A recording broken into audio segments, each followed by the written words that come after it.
একইভাবে ডিম খেতে খেতে যাদের একঘেয়েমি চলে এসেছে তাদের জন্য আমার আজকের এই স্পেশাল আর ইউনিক একটি রেসিপি। আসসালামু আলাইকুম এভরিওয়ান, ওয়েলকাম করছি আমার নতুন আরও একটি ভিডিও দেখার জন্য। আশা করছি সবাই ভালো আছেন। আজকে আপনাদেরকে তৈরি করে দেখাবো ডিম আলু ধোকার ডালনা। রেসিপিটাও তৈরি করা যেমন সহজ আর খেতেও কিন্তু ভীষণ মজার। আজকে আমি খুবই সহজভাবে তৈরি করে আপনাদের মাঝে শেয়ার করব। আশা করছি ভালো লাগবে। ভালো লাগলে আমার চ্যানেলটি সাবস্ক্রাইব করে নেবেন আর ফেসবুক থেকে দেখলে আমার পেজটিকে ফলো দিবেন। তো এখানে সবার প্রথমে আমি বড় সাইজের 2টি আলু এখানে আমি নিয়ে নিয়েছি আর সিদ্ধ করে আলুটা ছোট চিকন গ্রেটার দিয়ে গ্রেট করে নিয়েছি। এখন এই আলুটার ভেতরে আমি দিয়ে দিচ্ছি স্বাদমতো লবণ, হলুদের গুঁড়া আর দিয়ে দিচ্ছি চটপটি মশলা হাফ চা চামচ আর জিরার গুঁড়া ধনিয়ার গুঁড়া সবগুলোই আমি হাফ চা চামচ দিয়ে নিয়েছি। এর সাথে এখন দিয়ে দিচ্ছি শুকনো মরিচের গুঁড়া হাফ চা চামচ। আর এখানে আপনারা ঝালের পরিমাণটা বাড়িয়ে কমিয়ে নিয়ে নেবেন। আর দিয়ে দিচ্ছি কালো গোলমরিচের গুঁড়া হাফ চা চামচ আর দিয়ে দিচ্ছি এখন 1 টেবিল চামচ কর্নফ্লাওয়ার। এখানে আপনাদের ঘরে কর্নফ্লাওয়ার না থাকলে বেসন বা ময়দাও দিয়ে নিতে পারবেন। এর সাথে এখন আমি দিয়ে দিচ্ছি প্রথমে 2টা ডিম। এখানে আমি প্রথমে 2টা ডিম নিয়ে নিয়েছি। যদি এই ডিমটা এই আলুর ভেতরে কাভার করে তাহলে এখানে আমি আর এক্সট্রা ডিম ব্যবহার করব না, আর যদি কাভার না করে তাহলে আরও একটি ডিম এখানে আমি ব্যবহার করব। তাই এখানে প্রথমে 2টা ডিম দিয়ে আমি আলুটা মাখিয়ে নিচ্ছি। এখানে আলুটা মাখাতে মাখাতে আমি বুঝে গেছি যে এখানে আমার আরও একটি ডিমের প্রয়োজন আছে, এজন্য এখানে আমি আরও একটি ডিম নিয়ে নিচ্ছি। আপনাদের ক্ষেত্রে এই এক্সট্রা ডিমের প্রয়োজনটা নাও হতে পারে। সেক্ষেত্রে আপনাদের আলুটা যদি ছোট হয় কিংবা ডিমের সাইজটা বড় হয় সেক্ষেত্রে 2টা ডিমেই আপনাদের যথেষ্ট হয়ে যাবে। এখন মিশ্রণটি এরকম হয়েছে আর এই মিশ্রণটি এখন এক সাইডে রেখে দিয়ে আমি চুলায় একটি প্যান বসিয়ে দিব।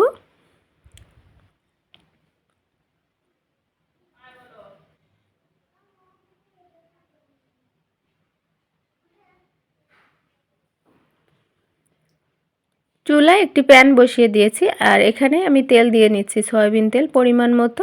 আর তেলটি গরম হয়ে গেলে এখানে আমি যে ডিম আলুর মিশ্রণ সেটি এখানে দিয়ে দিচ্ছি।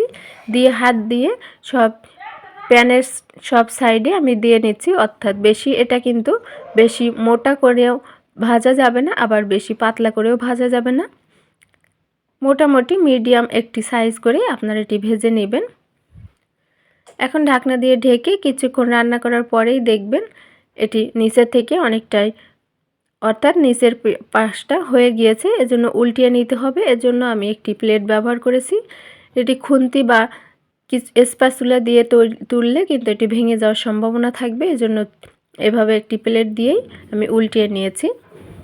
উল্টিয়ে নিয়ে এভাবে করে আরও এক পাশ আমি 3 থেকে 4 মিনিট, সর্বমোট আমার এটি ভাজতে 10 মিনিটের মতো সময়ের প্রয়োজন হয়েছে। এখন এটি আমি নামিয়ে ঠান্ডা করে নেব। আর চলে এসেছি এদিকে মশলাটা রেডি করার জন্য। এর জন্য এখানে আমি প্রথমেই অল্প পরিমাণে কিছুটা তেল দিয়ে নিলাম। তেল দিয়ে এখানে ছোট সাইজের 2টি আলু এরকম বড় করে কেটে নিয়েছি। এখন এই আলুটা আমি ভেজে নিব আর এটি আমি লাল করেই ভেজে নিব। এখানে কিন্তু কোনো লবণ বা হলুদ আমি ব্যবহার করি নাই। এরকম ব্রাউন কালার চলে এসেছে। এখন এখান থেকে আলুগুলো আমি উঠিয়ে নিচ্ছি। আর এই তেলটি গরম থাকা অবস্থায় এখানে দিয়ে দিচ্ছি 2 টুকরা দারচিনি আর 2টি তেজপাতা আর 3টি এলাচ। এতে করে মিষ্টি একটা ঘ্রাণ বের হবে। আর এখানে এখন আমি দিয়ে দিচ্ছি কিছু মশলার পেস্ট। এখানে পেঁয়াজ, রসুন, আদা, কাঁচামরিচ, টমেটো দিয়ে নিয়েছি 2টা, দিয়ে আমি ব্লেন্ডার করে নিয়েছি। নিয়ে সেই পিউরিটা এখানে আমি দিয়ে দিলাম। দিয়ে মশলাটা খুব ভালোভাবে আমি কষিয়ে নিচ্ছি। মশলাটা খুব ভালোভাবে কষিয়ে কিছুক্ষণ এখানে দিয়ে দিচ্ছি এখন স্বাদমতো লবণ, দিয়ে দিচ্ছি 1 চা চামচ হলুদের গুঁড়া আর দিয়ে দিচ্ছি 1 চা চামচ আর একটু বেশি শুকনো মরিচের গুঁড়া। আপনারা আপনাদের স্বাদ মতো দিয়ে নেবেন। এখানে কাঁচামরিচ বাটাও আপনারা ব্যবহার করতে পারেন কিংবা কাঁচামরিচ ফালি করে দিয়েও ব্যবহার করতে পারেন। সাথে এখন দিয়ে দিচ্ছি হাফ চা চামচ ধনিয়ার গুঁড়া আর দিয়ে দিচ্ছি হাফ চা চামচ কালো গোলমরিচের গুঁড়া আর এর সাথে এখন দিয়ে দিচ্ছি হাফ চা চামচ জিরার গুঁড়া। এখানে আমি কাঁচা জিরার গুঁড়াটা দিয়ে নিয়েছি, আপনারা চাইলে ভাজা জিরার গুঁড়াটাও দিয়ে দিতে পারবেন। দিয়ে এই মশলাটা খুব ভালোভাবে কষিয়ে নিচ্ছি।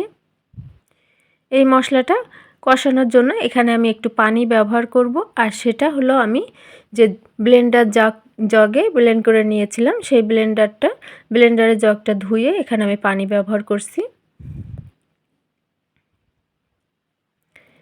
অল্প একটু পানি দিয়ে এই মশলাটা খুব ভালোভাবে কষিয়ে নিব। এতে করে মশলাটা খুব সুন্দরভাবে কষানো হবে আর খেতেও অনেক বেশি ভালো লাগবে। একটা বিষয় সবসময় খেয়াল রাখবেন, মশলা যত বেশি ভালো করে কষানো হবে যে কোনো রান্না কিন্তু খেতে বেশি ভালো লাগে। মশলাটা খুব ভালোভাবে কষানো হয়ে গিয়েছে, আপনারা দেখেই বুঝতে পারছেন। এখানে এখন ভেজে রাখা আলুটা দিয়ে কিছুক্ষণ আলুর সাথে মশলাটা কষিয়ে নিচ্ছি। আর এখন এখানে দিয়ে দিচ্ছি গরম পানি পরিমাণ মতো। পানিটা দিয়ে বলক আসা পর্যন্ত অপেক্ষা করব। এর ভেতরে আমি আগে থেকে যে ডিম আলুটা ভেজে রেখেছিলাম সেটি আমি এখন এখানে রেডি করে নিচ্ছি। আমি এখানে বরফি শেপ করে কেটে নিব। আপনারা আপনাদের পছন্দ মতো শেপ দিয়ে কেটে নেবেন। স্কোয়ার কিংবা যে কোনো শেপ দিয়ে আপনারা এই কাজটি করে নিতে পারবেন। এটি ঠান্ডা হয়ে গেলে অবশ্যই কাটবেন, কোনো অবস্থায় গরম থাকলে কাটবেন না, তাহলে কিন্তু ভেঙে যাওয়ার সম্ভাবনা থাকবে। এরকম বরফি শেপ করে আমি কেটে নিয়েছি। এখন এদিকে এটি বলক চলে এসেছে পানিতে। এই পর্যায়ে একটু নেড়েচেড়ে দিয়ে আমি এখানে ভেজে রাখা ডিম আলুটা দিয়ে দিচ্ছি। এটা দেওয়ার সাথে সাথে কিছুক্ষণ পরে দেখবেন এটি ফুলে ডাবল হয়ে গিয়েছে আর পানিটা অনেকটাই শুষে নিয়েছে। এখানে যদি আপনাদের কাছে আর একটু পানির প্রয়োজন মনে হয় তখন আপনারা পানি দিয়ে নেবেন, তবে সেক্ষেত্রে অবশ্যই গরম পানি ব্যবহার করবেন। দিয়ে সবগুলো পানির ভেতরে ডুবিয়ে দিয়ে এখানে ঢাকনা দিয়ে ঢেকে আমি রান্না করে নেব কিছুক্ষণ। ফিরে এসেছি কিছুক্ষণ পরে, এখন ঢাকনাটা উঠিয়ে নিচ্ছি। এই পর্যায়ে দেখেন এটি ফুলে ডাবল হয়ে গিয়েছে। এখন এখানে আমি একটু ফ্লেভারের জন্য দিয়ে দিচ্ছি 3টি কাঁচামরিচ আর দিয়ে দেব 1 চিমটি পরিমাণ গরম মশলার গুঁড়া। এটি আমার হোমমেড গরম মশলা, আমি এখানে 1 চিমটি পরিমাণ দিয়ে নিয়েছি। দিয়ে একটু নেড়েচেড়ে মিশিয়ে দিয়ে ঢাকনা দিয়ে ঢেকে আর চুলার আঁচটি অফ করে দিয়ে আমি রেখে দিব 5 মিনিট। আর 5 মিনিট পরে এটি আমি পরিবেশন করে নিব। ফিরে এসেছি 5 মিনিট পরেই, দেখেন কত সুন্দরভাবে রান্না হয়ে গিয়েছে আর পানিটাও পুরোপুরি শুকিয়ে এসেছে। আমি যেমন পানি রাখতে বা ঝোল রাখতে চেয়েছিলাম তেমনটাই হয়েছে। এখন এখানে আমি তেজপাতা আর দারচিনিটা উঠিয়ে নিচ্ছি।